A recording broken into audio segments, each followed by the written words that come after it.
মুরগির ঔষধ খরচ কিভাবে কমাবেন?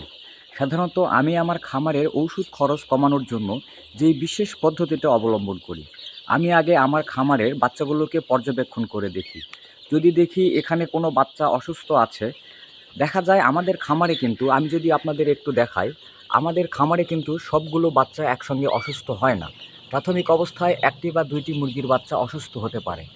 আর এ সময় আমরা যদি অসুস্থ বাচ্চাগুলোকে চিহ্নিত করে এদের আলাদাভাবে চিকিৎসা দেই, তাহলে কিন্তু খুব কম ওষুধ লাগে।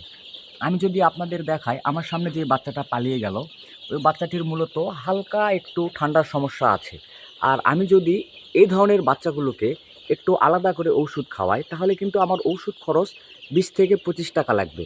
কিন্তু আমি যদি এই যে আমার খামারে ৬,০০০ বাচ্চা আছে, সবগুলাকেই ওই কয়েকটা বাচ্চার জন্য যদি ঠান্ডা রোগের ঔষধ খাওয়াতে যাই, তাহলে কিন্তু আমার প্রায় ৫ থেকে ৬,০০০ টাকা ঠান্ডা রোগের ওষুধ খাওয়াতে লাগবে।